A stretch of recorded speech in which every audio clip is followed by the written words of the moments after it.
Bismillahirrahmanirrahim. It's me Sayyid Muhammad Hassanada from mathemath.com.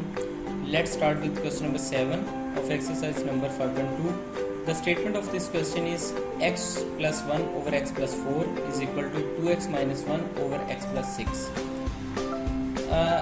देखिए ये question सबसे पहले तो ये है कि अपनी स्टैंडर्ड फॉर्म में नहीं है, तो इसको स्टैंडर्ड फॉर्म में लाने के लिए हम इसको क्रॉस मल्टीप्लिकेशन करते हैं। क्रॉस मल्टीप्लिकेशन में कुछ इस तरह से होता है कि ये यहाँ पे ये पार्ट डिवाइड हो रहा है, इसको हम इक्वल की इस साइड पर ला के x प्लस 1 के साथ मल्टीप्लाई कर देते हैं। बिल्कुल इसी तरह से ये x प्लस 4 डिवाइड हो रहा है, इसको हम इधर ला के 2x माइनस 1 के साथ मल्टीप्लाई कर देते हैं। सो इस तरह से हमने इसकी क्रॉस मल्टीप्लिकेशन कर दी। नेक्स्ट यहाँ पे होगा इस तरह से कि ये आपस में ये दोनों और ये दोनों ये आपस में मल्टीप्लाई हो जाएंगे। x से मल्टीप्लाई होगा x स्क्वायर आ जाएगा। इसके बाद ये x 1 से मल्टीप्लाई होगा तो x आ जाएगा। फिर 6x से मल्टीप्लाई होगा तो 6x आ जाएगा, और 6 1 से मल्टीप्लाई होगा तो प्लस 6 आ जाएगा। बिल्कुल इसी तरह से यहाँ पे x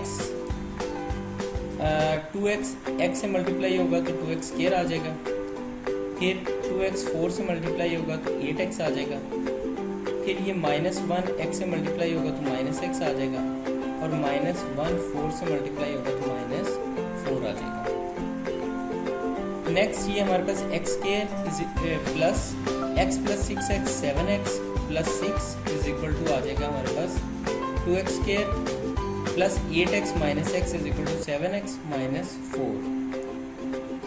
अब हमने सिर्फ यहाँ पे शफलिंग की है। शफलिंग इस अंदाज में की है कि ये 2x square plus 7x minus 4 इसको इधर ले आए, और ये क्योंकि ये दोनों इक्वल हैं तो आप उसको एक साइड पे लिख दें, दूसरी साइड पे लिख दें, उससे कोई फ़र्क नहीं पड़ता। तो हम इस सारी चीज़ को उठा के इस साइड पर ले आए। इसके बाद यहाँ से इन तमाम एलिमेंट्स को हम इक्वल साइन के दूसरी साइड पर लेंगे। तो ये हमारे पास आ गया 2x square minus x square plus 7x minus 7x plus -4 minus 6 is equal to 0। तो यहाँ पे हमारे पास x square minus 10 is equal to 0 आ गया। अब हमने कुछ ये करना है कि यहाँ पे जो x स्क्वायर माइनस 10 है, इसके अंदर हम ये कंसीडर कर सकते हैं, यानी फॉर यूजिंग क्वाड्रेटिक फार्मूला, कि एक्चुअली हम इसे स्टैंडर्ड फॉर्म में लेके आते हैं। ये स्टैंडर्ड फॉर्म है x स्क्वायर फिर x फिर यहाँ पे हमारे पास कांस्टेंट आ जाएगा। तो यहाँ पे हमारे पास x स्क्वायर है, तो इसके साथ इसका कोफिशिएंट है 1, यानी a is equal to 1, b is equal to 0 and c is equal to -10।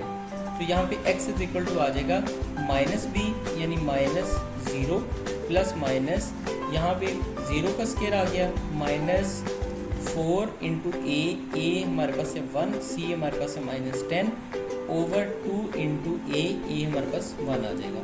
अब ये 0 आ गया, ये 0 आ गया, ये माइनस माइनस मिलके प्लस हो गए, तो यहाँ पे आ गया प्लस माइनस 40 का स्क्वायर रूट ओवर 2।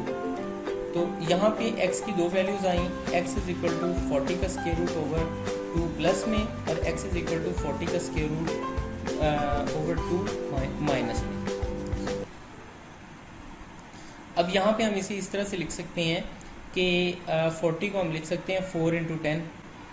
तो यहाँ पे 4 का स्क्वायर रूट लेंगे तो ये 2 आ जाएगा, यानी 2 स्क्वायर रूट ऑफ 10 ओवर 2 और 2 कैंसिल आउट हो गए, तो x की एक वैल्यू हमारे पास 10 का स्क्वायर रूट आ गई।